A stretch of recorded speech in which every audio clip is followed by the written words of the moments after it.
Hello, guys. Welcome. It's me, Jonathan Seekins, with RD Podcaster. Unfortunately, Aaron is not here, not available this week. But we do have two podium finishers from this week's race in Germany. With us, we have Sam Righton. Hello. And getting his first ever victory, Ben Milden. Hello. How are you doing? Yeah, not too bad, thanks. Unfortunately, this is going to be a bit of a shorter podcast, as I'm sure most of you know that the review show came out a bit late, so there's not going to be a review for Hungary. But anyway, we'll carry on and go strong, let's hope. So, Ben, seeing as you're new to this, how's your season been so far? Yes, it's been great, really. I mean, coming over from another series and looking for clean racing and a good group of guys, and definitely found it in GP2, and you got Sam to thank for that, I guess. Yeah.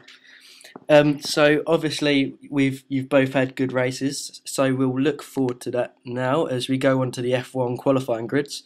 So Sam, if you want to run us through that. Okay, so Greek Don't Lie takes yet another pole position on his comeback race after solving the issue they had with his PS3. A good welcome qualifying return to Moss 611. He returns after taking a sabbatical last season. Then next, Aero down a bit, disappointed, I think, with his third place. I finally found the word there. Yeah, there we go. Next, in fourth, was a surprise, actually, to everyone. Woody managed to get a really good lap time in to Clark himself alongside the double world champion. EMRNL next up in fifth. So solid sixth. Myself in seventh. Dan's 27 Massa might find himself a bit disappointed in eighth, and definitely Indrek will be sort of depressed with the ninth place that he got. Gunnar Gamble 10th, Beza 11th, Kex 12th, and that's it. Yeah, what stands out to me though is the how close the whole field is. There's 1.5 seconds separating the top 11, 12 drivers. Yeah, the gap has definitely got closer, especially in the midfield. Ever since I think the fact that the Americans have finally got the patch, I think that sort of shook things up a bit and has sort of woken up almost everyone in the midfield, because there's 4 or 5 drivers fighting it out, and sometimes one driver will have a bad race and it'll be fairly easy and to pick who's going to finish where. But now with Andrew and Travis and Moss back, it's really, really, really hard to predict who's going to be where now. So, yeah, I mean, Andrew's qualifying was a big surprise to myself and to many others. Yeah, practicing with him, he was quite quick, but I didn't think he was that quick. But yeah, well, let's see how he did in the race then, shall we? As we move on to the race results. Ben, do you want to read us through these? Yeah, so obviously Greek Don't Lie taking win with a Sauber, winning by 13 seconds, which is a fair gap. Aerodane coming up from the mid-pack through qualifying up to second place in Mercedes, but he's obviously a fast guy that's come in recently. Sam getting third, I think that needs a drugs test personally, but obviously, a great result for Sam. Fourth was Woody in the McLaren, fifth for Indrek in the Williams, sixth for Dan Massa, I'm sure that is, was both in the Mercedes, so pretty fast. Red Tabor seventh, Eric in eighth, I'm sure he's going to be really disappointed with that again. He's a fast guy who's just not had the luck, I don't think, this season. So solid in ninth, Gunnar Gamble 10th, Kex in 11th, and Beza in 12th. Didn't finish in Toro Rosso. Yeah. So why do you think Sam needs a drugs test then? Because it's obviously a strange result for Sam, and you know too much. No, it sounds a good guy, and he's fast, and he can pull it out of the bag now and then. So yeah, through most of the field though. So I don't know how, but somehow I do. Yeah, it seemed to me like there was a few bit of a weird results, especially towards the mid-pack and the back, such as Red Tabor, EMRNL, and so solid towards the back end of the points. well, surely you'll get to see that in the race highlights. But Yeah. like I said, the midfield's just getting smaller and smaller, and it's just getting really more competitive to get fourth or fifths now. And fourth and fifth, you'll battle with one person, but now you're really fighting with 2-3 people minimum. Sometimes it'll be 7, sometimes it'll be pretty much half the field. Yeah. I mean, it was great to see I think it was biggest turnout of the season, wasn't it?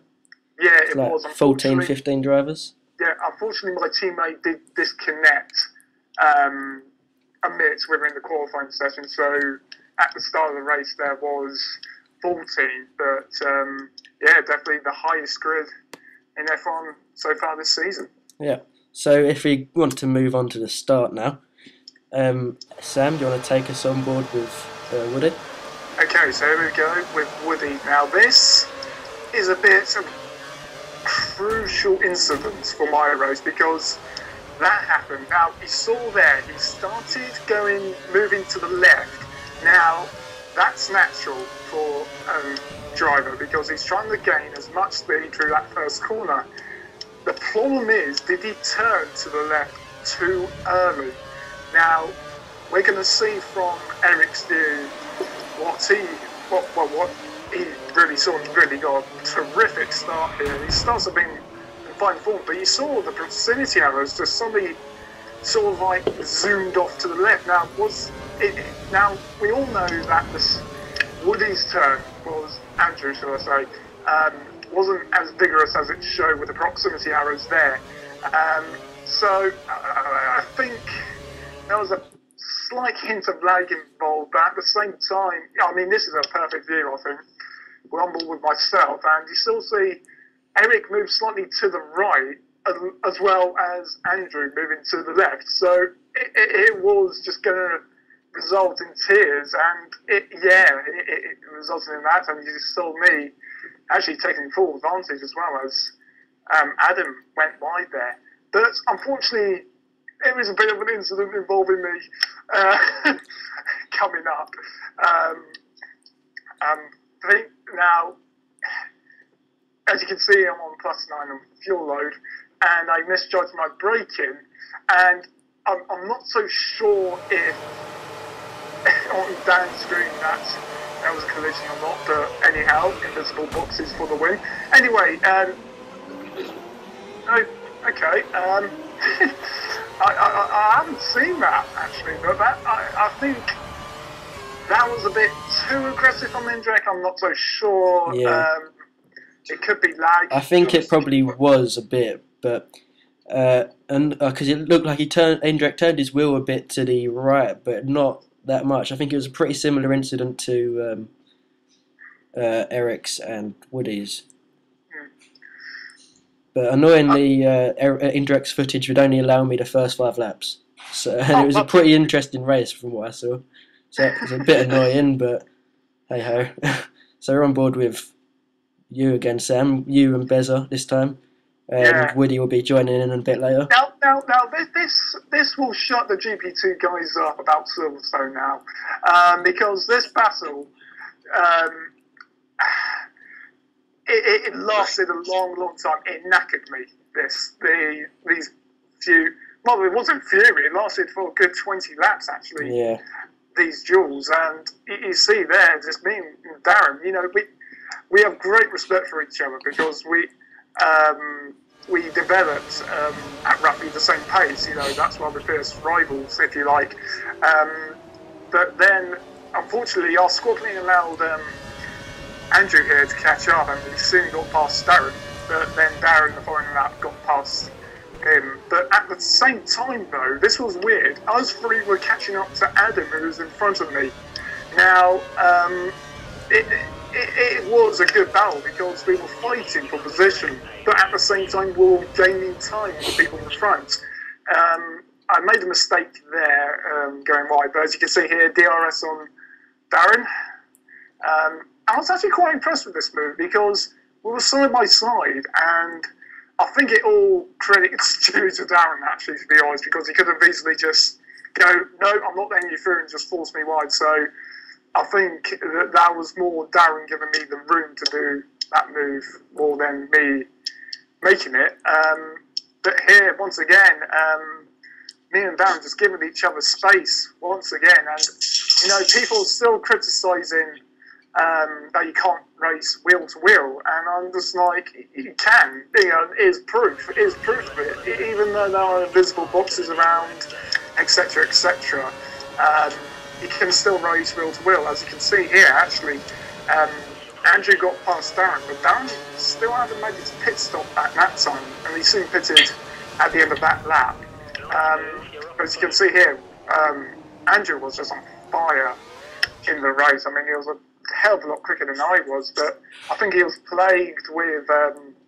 I'm not so sure actually what he was plagued with, but he was just sort of unlucky, because I think he deserved a podium more than I did. As you saw there, me calling off a little nice move, and now here he is. Why did you overtake there then? Because surely you must have realised the DRS was coming up, and that you probably would have been past him. Do you know what? I thought that when I was racing, I was thinking, I was so focused, I was like, yes, I've got him. God damn it, he's going to have DRS on me.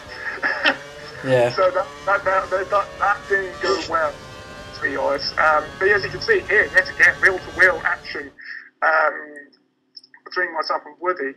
And here we go, DRS this time with me.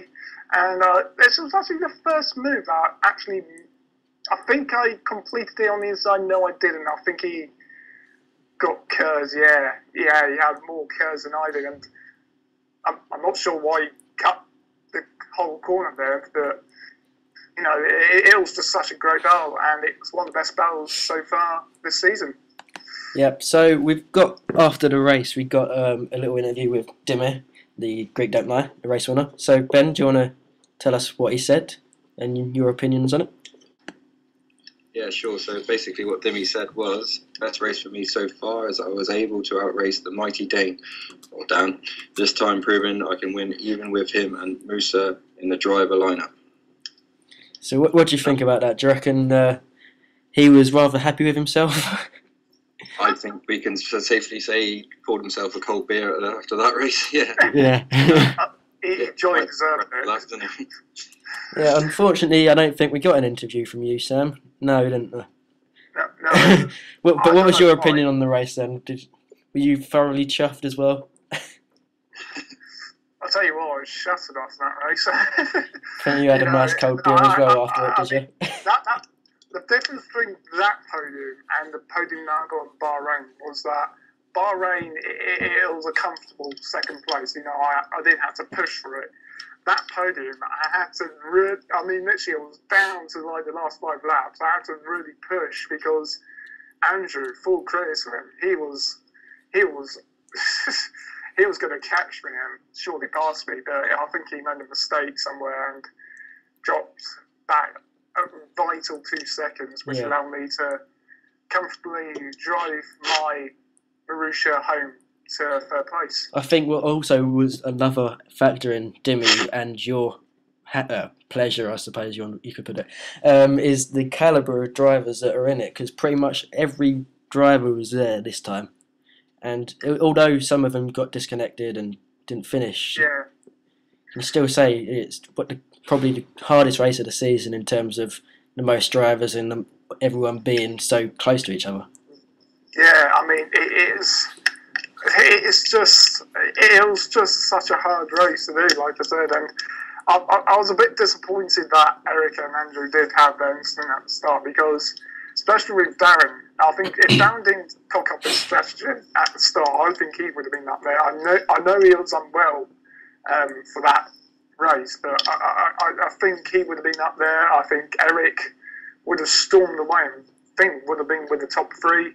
And Moss, I think if he didn't disconnect, would have been on the podium. It was just such a thrilling race. Yeah. So on to the driver's standings and constructor standings. You can see that Dimmy has now increased his lead.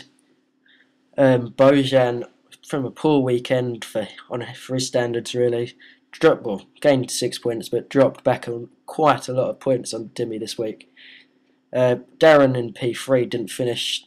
Fortunately for him, his teammate Adam didn't have a great weekend, but obviously that hindered both of them in the constructors. As you can see, Williams has now jumped them. Indirect, not a great weekend for his standards again, but his inconsistency is pretty average, I suppose. I thought you had a good weekend, actually. You grabbed... Oh yeah, other than the start incident, yeah, it was quite a solid race. Same with Andrew and Eric, who was almost half a lap behind by the end of the first lap. Yeah, so I thought you had a good race, personally.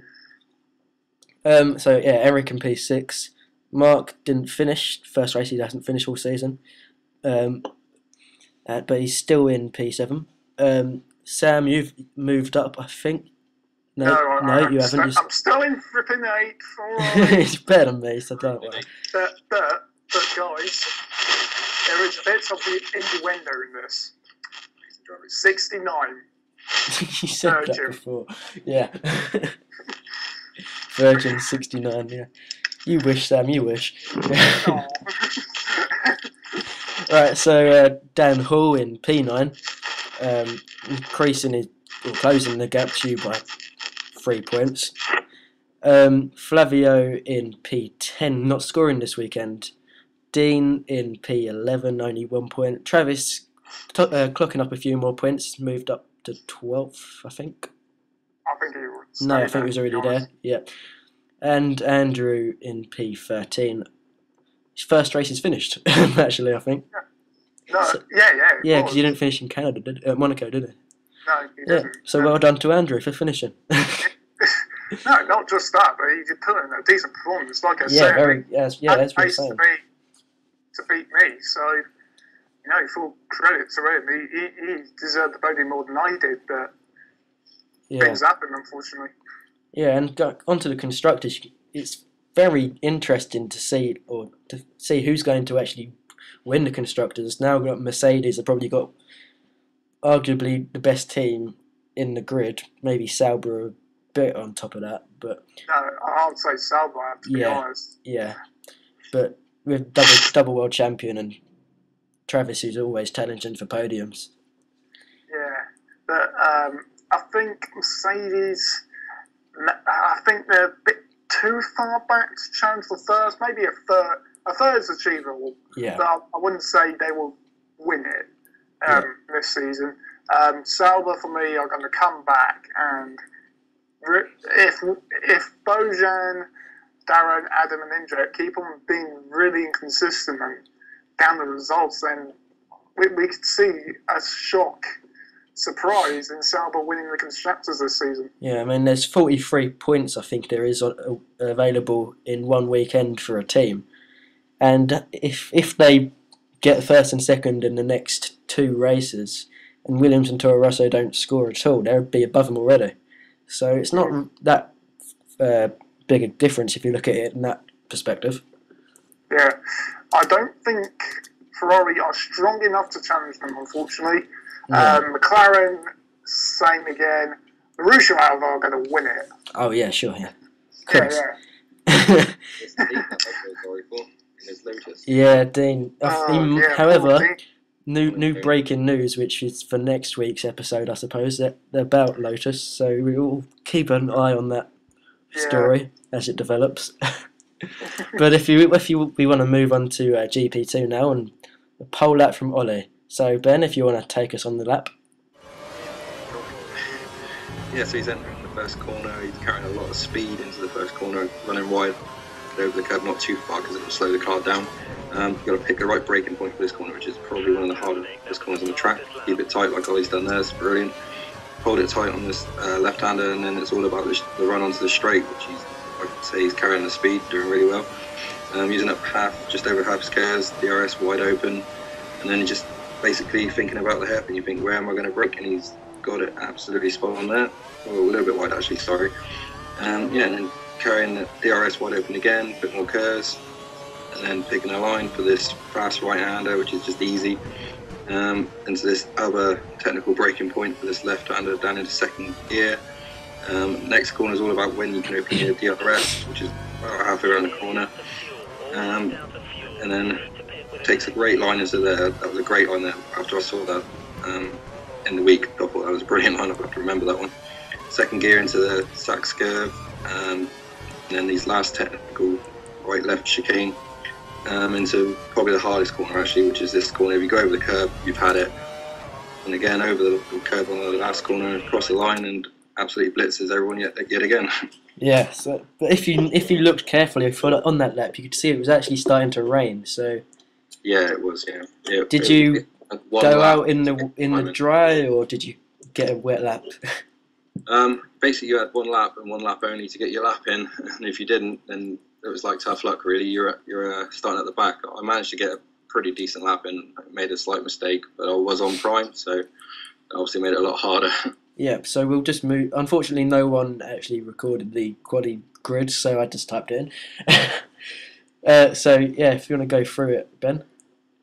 Yeah, sure. So obviously Ollie on his customary pole position, which is becoming a bit of obviously a common thing. Andrew second on the grid, which was a great effort. Technical elite third, and that's becoming a bit of a common thing as well in itself. He's definitely improved his pace. Another person that's improved his pace is Jay Jones. He's fourth on the grid, but a constant podium threat. I was fifth, like I say, on primes, so I was quite pleased with that. Jort sixth, another guy that's starting to get his pace together. LNC JPL was seventh, Hamilton Fan eighth, which I think he probably made a mistake on his one and only lap because he is normally faster than that. TH2310 in ninth, and newcomer Rob Noxious, who me and Sam are good friends with, is P10. Yeah. So what did you think of Rob Noxious's lap then? How do you think he'd done? Well, basically, Rob is another refugee from TGP, over from with us, and he's a good guy, and he's clean, and that's what we want, and obviously in race department, that's why I recommended him. I wouldn't have done that if I didn't. But I mean, for a first attempt at qualifying with all the pressure and all that, which I know he was feeling, he did a great job. So yeah, well done to him. So if you want to move on to the race results, and we see you are on top, Ben. A complete fluke, obviously. Yeah. Around or something. Oh, you're not quick fluke by luck, are you? Well, no, it takes a lot of work, and you have to wake up early in the morning. If you win the next 6 races, I think we have every right to drug test you, I think, and then strip all 7 of your victories, and then you'll be humiliated, you'll go to Oprah Winfrey and say that you cheated. So have we tested Ollie yet? I'll just take up cycling. No, we already did. But he's machine, so we can redo it. Not Terminator, unfortunately. So yeah. That illegal is not out of the rules. So. Yeah. So if you want to run through the results, Sam. Okay, so a brilliant first victory in race department for Ben there. Don't know how far the gap was, but he finished first. There we go. Andrew Holmes next and second. He'll be happy as he finished in front, controversially, must I say, in front of Ollie. Aaron, well done to him. He finished fourth despite having the penalty. Jane Jones may be a bit disappointed with his 5th place. Then LNCJPL, you need to sort out your PSN. And also finished 6th. 7th was Thomas Helmer. Good job from him, especially starting from 7th. 8th place for Rob Noxious. I mean, I have to say, for his debut race, that's a terrific result. Then next is GTP Shire. Newcomer as well. I'm guessing. I'm guessing. Yeah, another newcomer. Yeah. Started 15th and finished 9th. Another good race there. Didn't he miss qualifying, Ben? Yeah, he did. So he's basically stuck on the standard setup, and I know that I've had that happen to me at Bahrain, so I know what that feels like. And yeah, it's not much fun. You feel like you're losing time everywhere. And I mean, like Sam says, it's a really good effort to finish 9th in your first race. Like I say with Rob, that was a great effort in itself. And I was following him for a couple of laps when I was trying to come back through the field, and he was one of the hardest guys to overtake. And I'm not just saying that. He's a really good guy, and when he gets it together, he's definitely going to push for the top 5, I think. Yeah, just before I came home after the Christmas break, I had a little practice with him before the sprint knockout tournament, as some of you may know about. And he was pretty much on my pace, although I had not really done that much practice, but he was a quick driver. Yeah, he is, yeah. And like I say, when he gets it together, and we've been practicing for other tracks, and he's bang on the pace straight away, so he's definitely one to watch, especially for the midfield guys. Yeah, I think he's quick, but just a bit clumsy at times, but we'll keep an eye on him. Yeah, we were practicing like the old Spain track and that, and he's very quick there, so. Yeah. Sam, anyway, continuing with the results. 10th place for Thomas Glass-Burgess. Started 12th, finished 10th. I guess that's an okay result for him. Zamantas out of the points, unfortunately for Lotus. That's not going to help them in the constructors. Neither is Killer Kyle, finishing 12th. Started 11th. That's not going to support Andrew Holmes in the constructors. Yeah, so what stands out really to you? I have to say, loads of good results there, I have to say, especially from the newcomers. Ben, with his first win, was brilliant. I think Jay really came 5th, and I thought he would have got higher than 5th, to be honest. I thought he would be challenging for a podium, to be honest. I think Aaron's upped his game big time. Yeah. So, yeah, I mean, to be honest, not a hell of a lot there. For me, Aaron's really improved his pace. Jay as well. I mean, that was just a one-off for Jay. I think he must have had an issue because he is normally up with us guys now. So yeah, considering I was about Aaron's pace last year, although I've not played it half as much as everyone else, I still can't beat him yet this year. I've beat him in Silverstone, but he had like 8 odd penalties. So just a final word on Rob. I mean, if you look at who set the fastest lap, which is obviously Ollie on a 69, but second fastest lap time was Rob on a 17.0. So really, yeah, that really shows his pace, to be honest with you. Yeah, excellent by Rob and Cheer as well. Yeah. So definitely. We'll move on to the start, and we're on board with Ollie. If someone wants to take away with Ollie, I'll do it. Okay. So good start. Typical stupid, annoying, great start from Ollie as usual. It's showing off, really, to be honest. But if you look at the positions, you see Techno Elite's already jumped Andrew and into second. Oh no, he's not. No.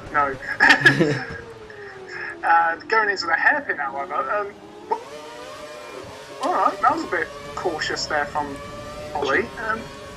I guess he was avoiding late braking from Aaron and Andrew there, but still a bit cautious at the start. That's really cost him 2 positions, actually. Great move by Aaron, though, to get both of Andrew and Ollie. No, I'm not denying that. That was a great move. Anyway, on board with Thomas. Anyone else want to take over? Well, yeah, he's obviously searching for space at the moment and heading into the first corner, and I think I remember this. And Killer Kyle, I think he needs maybe a word in his ear at some point from someone a bit more experienced, maybe Ollie or an Andrew, just to tell him to calm down a little bit at the starts, because he can be a bit wild. But he's a fast guy. He's not, he's here for a reason. And just sometimes he loses his head a little bit. I feel personally. LNC, not only do you need to sort out your PSN, you need to sort out your connection. Yeah, you can see the two McLarens battling up to the hairpin though. Thankfully no contact. But now coming on to Senna Miz's clip. This is quite an interesting one, so keep your eye on it. I think I've seen this one actually. What? Yeah. Okay. Was that Rob who stalled? Or I think it had to be lag, to be honest. The guy had a Rob stalled. Rob hit the guy, and then obviously, unfortunately for Senna, he was looking behind him as it all happened. Yeah. What on earth is Ollie doing here? What? That's nothing like Ollie whatsoever. He just looked like he wasn't concentrating fully. Just running wide and then going straight on the hairpin, which allows both Andrew and Ben to catch up. I think at this point here, going into the first corner, he must be thinking, I blew it, surely, but really, it's just a bit... I kind of followed these guys through the corner, and I knew that obviously they were battling for the championship, so if you saw there, I basically set my car up to be as fast as I could through those 2 corners. I knew that if Ollie was going to pick someone to block, it had to be Andrew, and I just thought, well, I'm going to get on the outside, use all my curves, use everything that I can just to try and get past them. And use hacks as well. It worked perfectly. Yeah. So what were you thinking once you got in front? You were thinking, oh god, I'm going to stuff it now, I'm leading on the last lap, exactly or that. just go ultra defensive? I was thinking, oh my god, I'm in the lead. Hang on a minute, I'm in the lead. And I started panicking. Actually, my girlfriend was watching these last couple of laps, and she was like, don't pause it up, don't bugger it up now, for Christ's sake. Surely that's got to be putting more pressure on you. Yeah, if you watch Andrew for this next corner, this fast right, he's absolutely monstering it, trying to catch up. And well, he didn't monster it, he bloody cut the corner.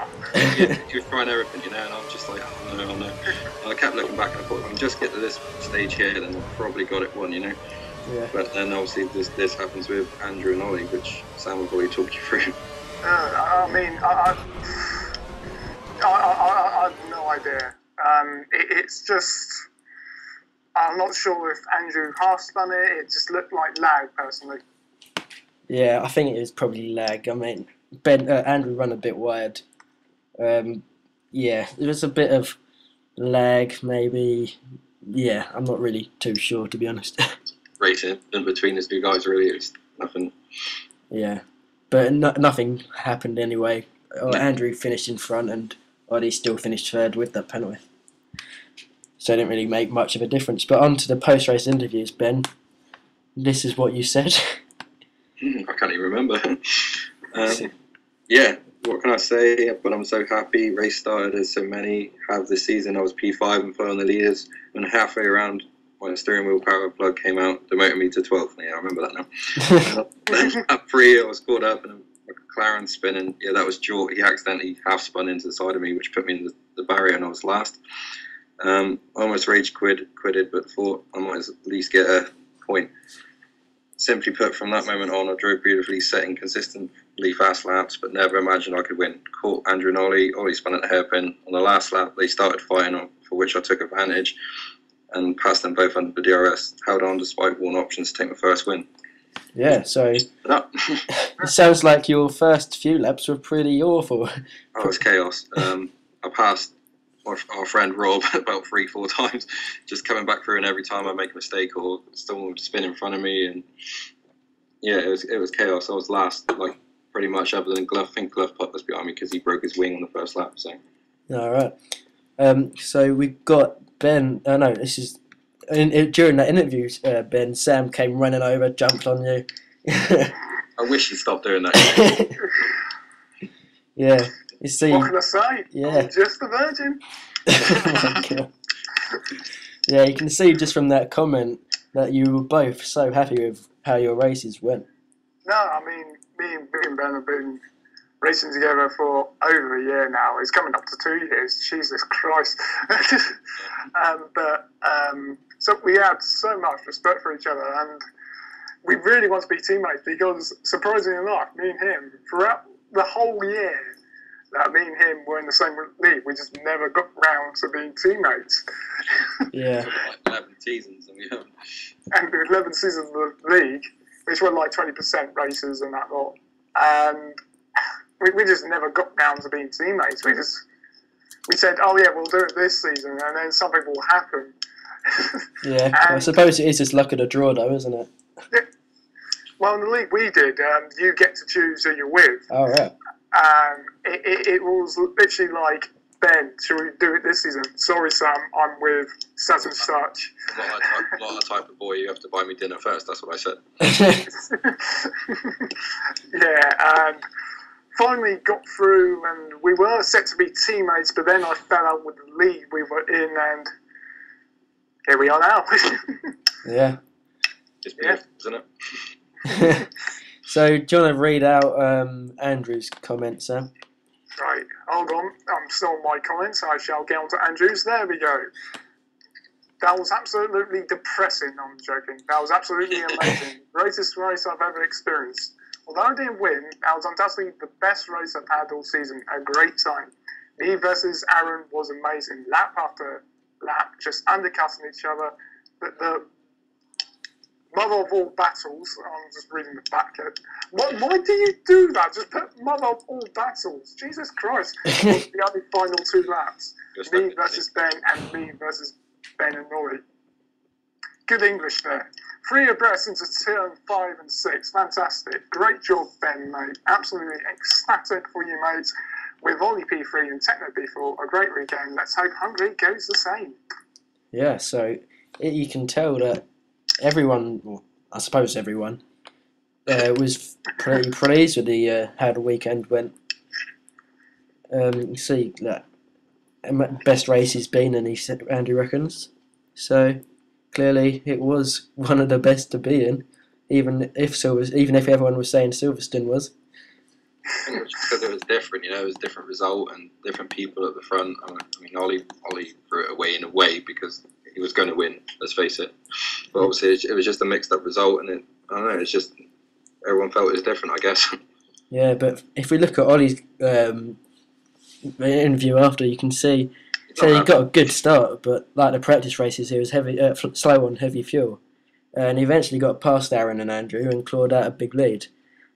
He then made an unnecessary pit stop because he was bored. Then he made a mistake, letting both Ben and Andrew cruise back past under DRS. Had a small crash with Andrew on the line and got a penalty. Andrew benefited out of it, but not bothered by P3. Can afford to throw away some more points like today. So that's a bit controversial, in my opinion. So if Andrew wins by a point, Ollie, eat your own words. I think he just had a weird race. You won't see that from Ollie ever again, I don't think. I think next time when he's out, he's just going to stay out. Yeah. I think it's a bit controversial to make an unnecessary pit stop because I was bored. I mean, if he could say that although he almost did ruin Andrew's race, but if he did actually take someone out because he was bored and then dropped back into the pack, that would not have gone down well. I don't think. No, I think, like I said, you just have those races where you just don't think, and I think he just didn't think throughout that. He just thought, what's the point? I might as well take a pit stop, and I think to him that race felt more like just racing down pointlessly more than anything. Yeah. And it's not a great excuse with I was bored, that's why I made a pit stop, but I can still see why he did do that, if that makes sense. Yeah. To be honest, Ollie's a Formula 1 driver, and I mean, all of us in GP2 know that. I mean, the guy's a class act, isn't he? Let's face it. And he could win Formula 1 races. So, I mean, he chooses to do GP2, and that's fine, and it gives us someone to aim for, Yeah. But, I mean, that's the pressure for him, is that everyone wants to beat him. And, everyone just looks for his times first. That's the problem, I guess. Yeah. I mean, it's not taking anything away from your win, Ben, because clearly you were quick to manage to get back into the lead fight, and you were first there to pounce on his mistakes.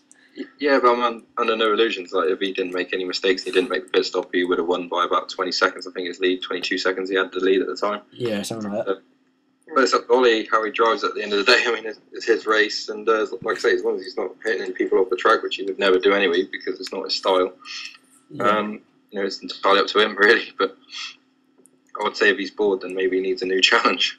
Yeah. Can I just say, Ben, you have had first lap incidents, haven't you? So you've been at the back of the field at the end of lap 1 for pretty much the majority of the season, haven't you? It's been the last, I would say, 4 or 5 races in particular. Something's gone wrong.